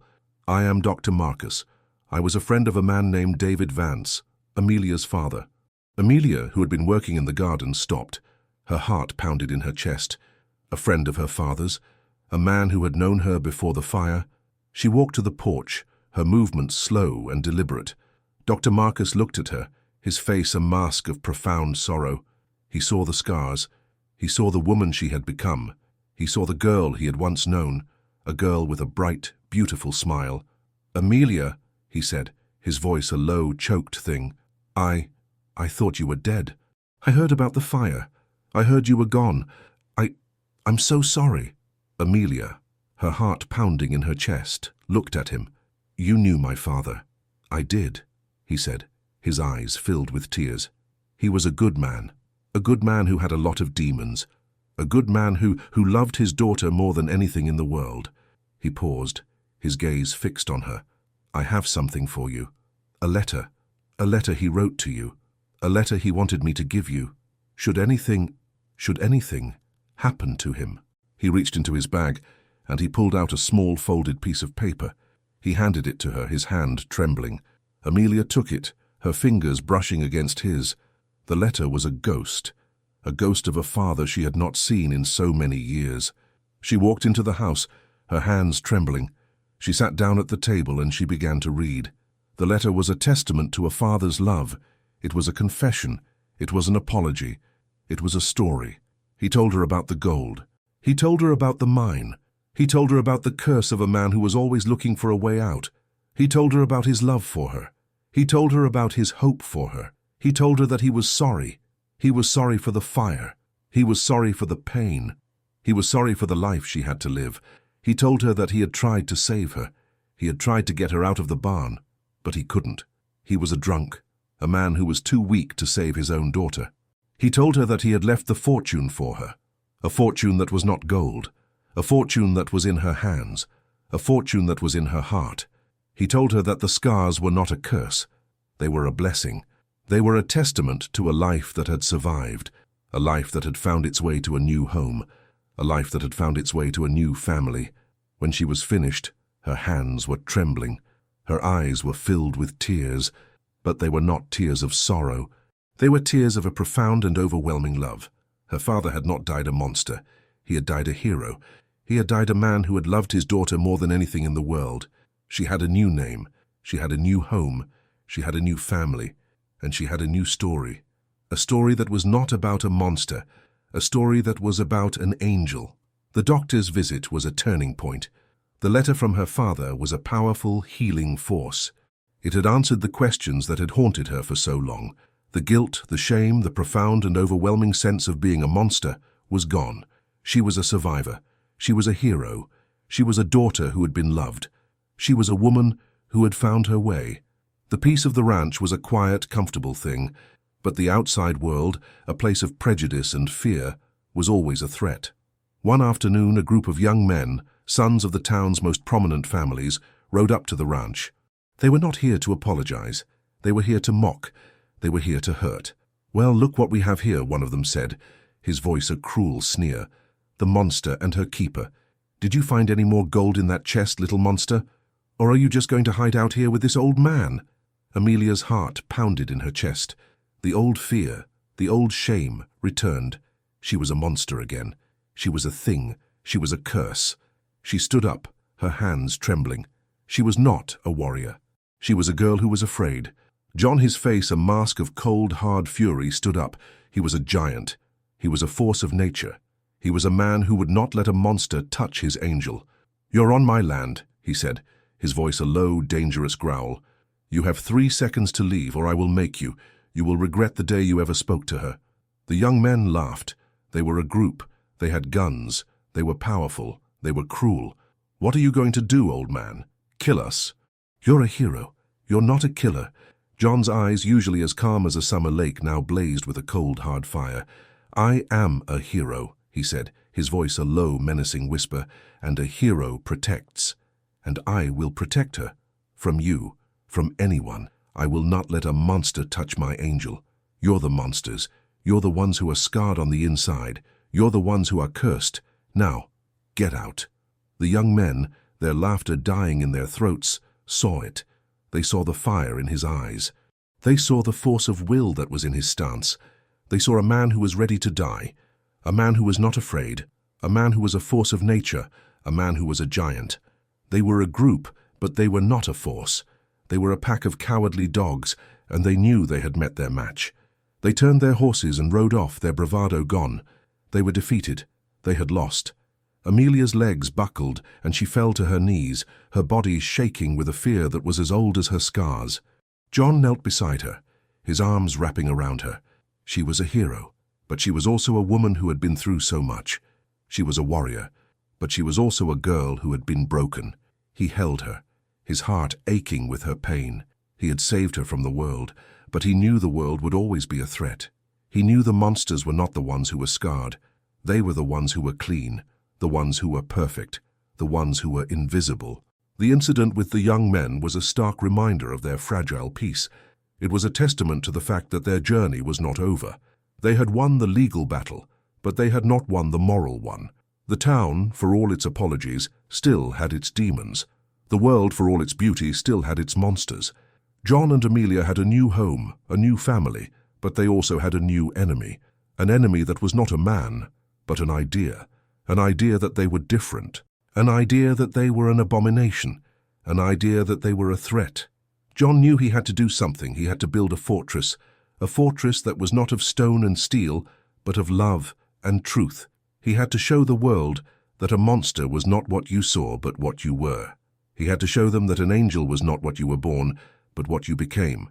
He decided to hold a feast for the town, a feast to celebrate their new life, a feast to celebrate their new family. He sent invitations to every family in Redemption.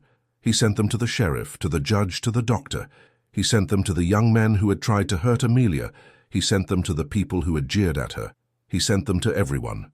It was a bold move, a move that was either a stroke of genius or a foolish mistake. Amelia, her face a mask of fear, was terrified. "John," she said, her voice a small, trembling whisper, "they'll hate us. They'll laugh at us. They'll call me a monster. They'll hurt us." "They won't," John said, his voice a low, firm rumble. "They will see us. They will see us as we are, a family that is a testament to love, a family that is a testament to courage. They will see a man who has found his purpose and a girl who has found her home. They will see a hero. They will see an angel. They will not see a monster. And if they do, they will be a monster. And they will have to live with that. Not us. The day of the feast was a day of a quiet, profound tension. The town, a place that was usually a quiet, sleepy place, was alive with a nervous energy. The people came. They came out of curiosity. They came out of shame. They came out of a quiet, hesitant hope. They saw the ranch. They saw the house. They saw the garden, a beautiful splash of color in a world of green and brown. They saw John and Amelia standing on the porch hand in hand, a giant and his angel, a man and his family. The feast was a simple and yet profound one. The food was good. The company was quiet. The atmosphere was a fragile, delicate thing. But then Amelia, her heart pounding in her chest, stood up. She had to do it. She had to face them. She had to tell them her story. She had to show them her heart. "My name is not Echo," she said, her voice a small but strong thing.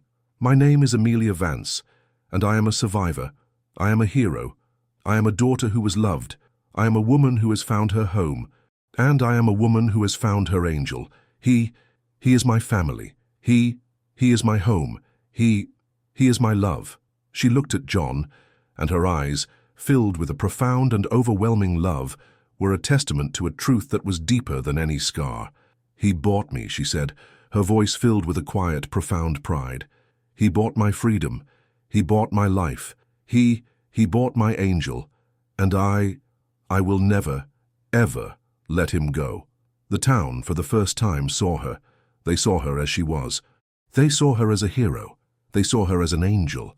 And in her words they heard their own stories, they heard their own scars, they heard their own monsters, and they knew with a certainty that was as old as the hills that they had been wrong. They had been wrong about her, and they had been wrong about themselves.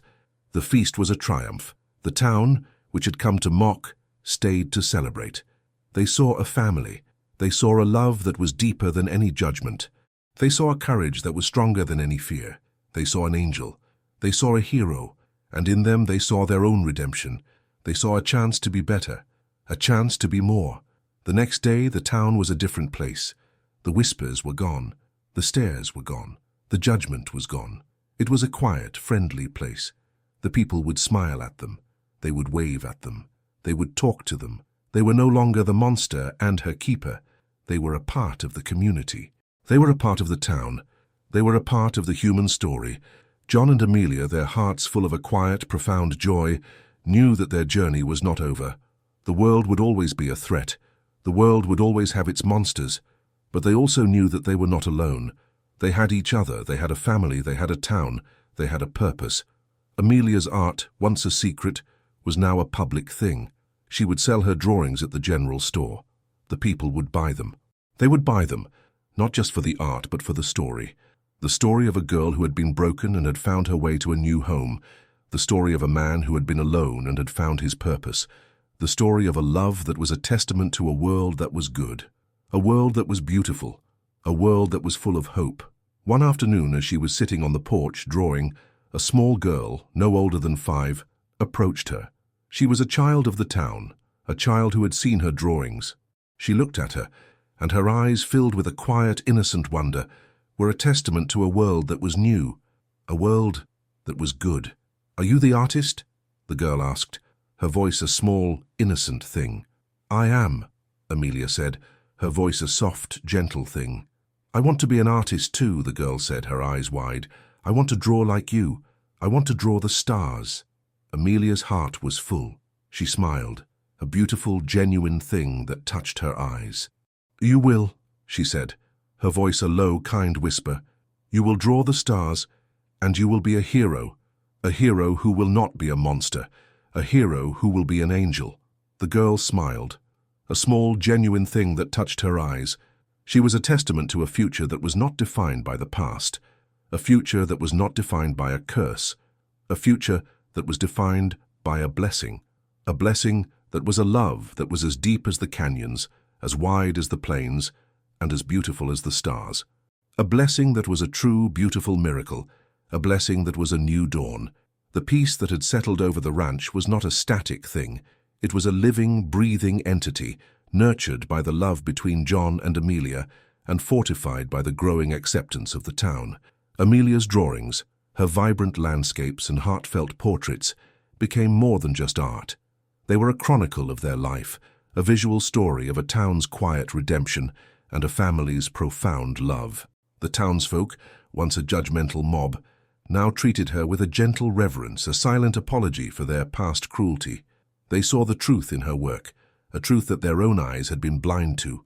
John, the solitary cowboy, had become a pillar of the community, his quiet strength and unwavering honor a testament to a different kind of wealth. They had found a home, a peace that seemed as boundless as the horizon. But the horizon in the American West is often a deceptive thing, hiding storms in plain sight. Henry Vance, a man of profound and unyielding greed, was not one to be defeated so easily. His trial and redemption had been a humiliating spectacle, a legal formality that had ended with him in a jail cell. But a man with money and connections can buy his way out of any cage. Vance's lawyers, a team of slick city men with no morals and a taste for power, had worked tirelessly, pulling strings, making deals, and twisting the law until it snapped. They had successfully argued for a transfer to a city prison, citing the hostile environment of redemption, and from there they had secured his release on a legal technicality, a bail set so high that only a man of his resources could afford it. John learned of his release a week later, a single terse telegram from Sheriff Brody that held a world of danger within its few words. "He's free. Do not trust him. Be careful. He knows you have the gold." The message was a cold, chilling reminder that their peace was a fragile illusion. Vance was a predator, and he was now a free man, a wounded animal with nothing to lose. His thirst for vengeance was a powerful, consuming fire, fueled not only by the lost fortune, but by the public humiliation he had endured. He would not just come for the gold, he would come for John and Amelia, for the lives they had built, for the love they had found. He would come to destroy everything they held dear. The news hit the ranch like a thunderclap. The quiet hum of their peaceful life was replaced by a new, chilling silence, a silence filled with a profound and terrible dread. Amelia, her face pale with fear, looked at John. "He's coming back," she whispered, her voice a reedy, broken thing. "He's going to hurt you. He's going to take me." John's heart was a rock in his chest.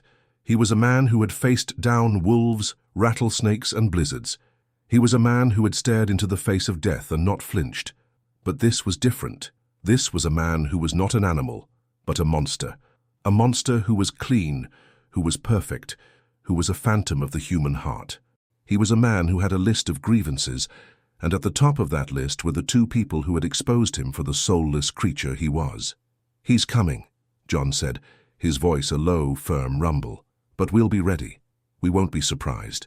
We have a home to defend, a family to protect. We have a love that is stronger than his hate."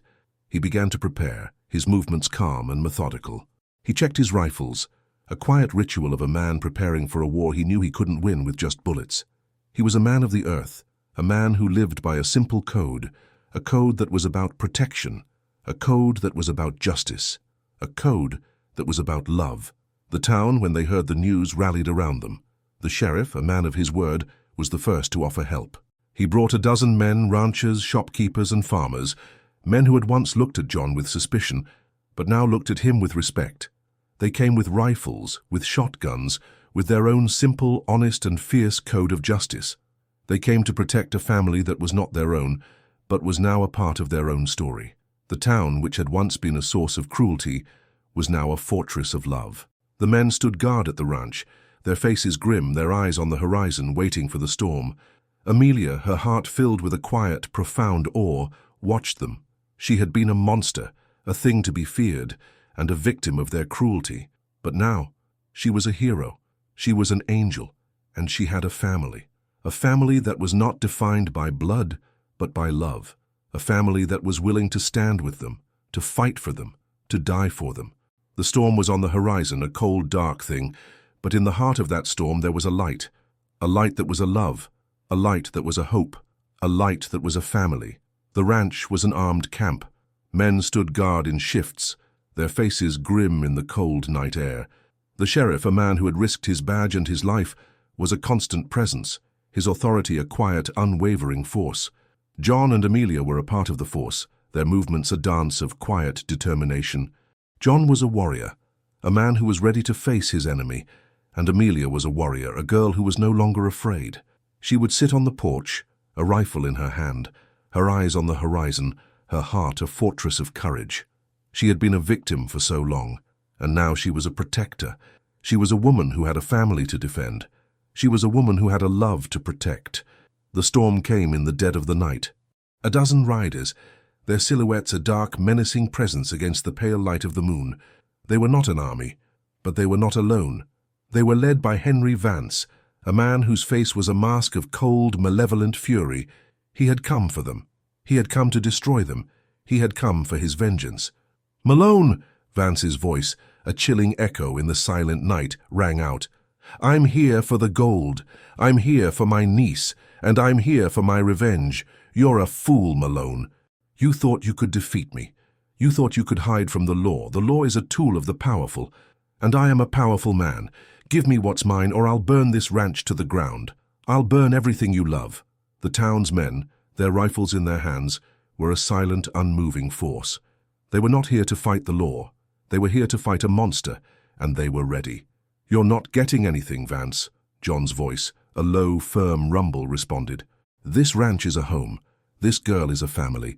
And this gold is a curse. It's a curse that has consumed you. It's a curse that has destroyed you. You are not a powerful man, Vance. You are a broken man. You are a man who has nothing. You have no home. You have no family. You have no love. You are a monster, and you have come to the wrong place." Vance's face contorted in a sneer. "Then you have chosen your fate, Malone. You have chosen death, for you, for your monster, for your friends, for everyone you love." He raised his hand, a signal to his men. The battle was a short and yet profound one. The town's men, a force of justice, were ready. They had waited for this. They had prepared for this. They had a reason to fight. They were not fighting for gold. They were not fighting for revenge. They were fighting for love, for a home, for a family. The first shot was fired. It was a signal for a battle that was not just a battle of guns, but a battle of hearts. The ranchers, their rifles a chorus of justice, fired on Vance's men. They were not killers, but they were men who were protecting their own. Vance's men, surprised and outmatched, were a force of chaos. They were a pack of cowardly dogs. They were defeated. Vance, his face a mask of terror, turned and fled. He was a man who had come for a battle, but he was a man who had found a war that he was not ready for, a war that he had no chance of winning. He rode off, his horse a ghost in the dark, a phantom of a man who had lost everything. The town's men, their faces a mixture of triumph and weariness, watched him go. They had won. They had saved their home. They had saved their family. They had saved their love. The sun rose, painting the sky in a blaze of orange and pink. The ranch, a place that had been a fortress of war, was now a sanctuary of peace. The men, their faces tired but proud, had won. They had won a battle for a girl who had once been a monster. They had won a battle for a man who had once been a loner. They had won a battle for a love that was a testament to a world that was good, a world that was full of hope, a world that was a new dawn. The dust of the battle had settled, leaving behind a silence that was filled with a profound and overwhelming peace. The town's men, their faces a mixture of triumph and exhaustion, went back to their homes, their hearts full of a new kind of pride.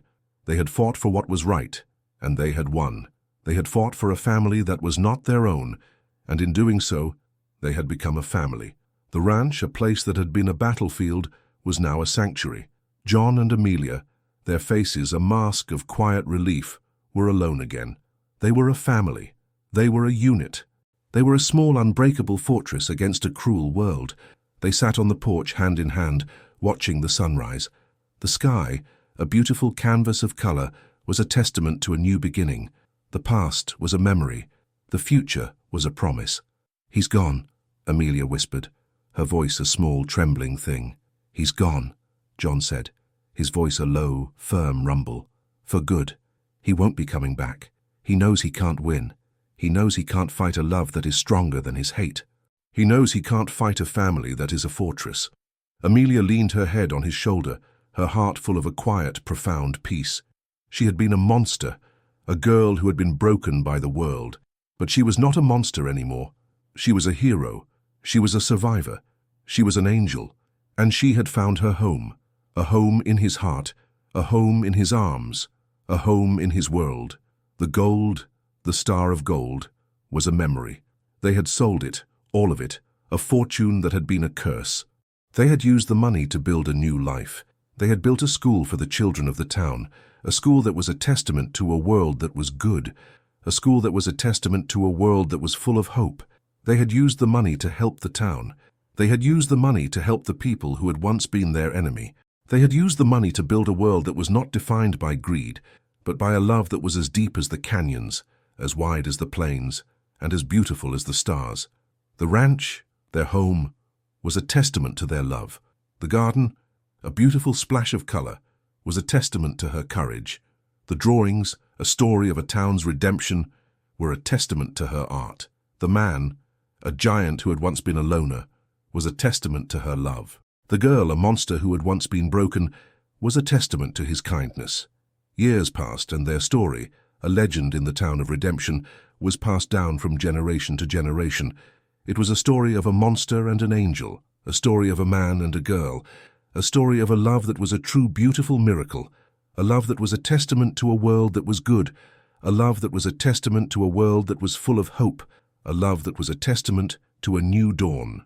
Amelia, her face a landscape of a life lived, a life of love and courage, was sitting on the porch, her hand in John's. He was an old man now, his hair a shock of white, his eyes filled with a quiet, profound peace. She was an old woman now, her face a testament to a life that had been a journey that had been a miracle, a journey that had been a love.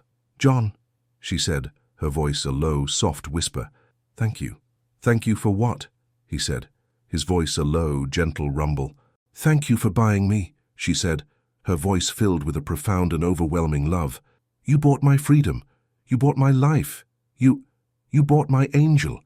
And you became the angel of my nights. You became the angel of my life." He smiled, a beautiful, genuine thing that touched his eyes. "You were never a monster," he said, his voice a low, kind whisper. "You were always an angel who had just been lost, an angel who had just been waiting to be found, an angel who had just been waiting to come home." He looked at her, and his eyes filled with a love that was as deep as the canyons, as wide as the plains, and as beautiful as the stars, were a testament to a love that was a true, beautiful miracle, a love that was a testament to a world that was good, a love that was a testament to a world that was full of hope, a love that was a testament to a new dawn.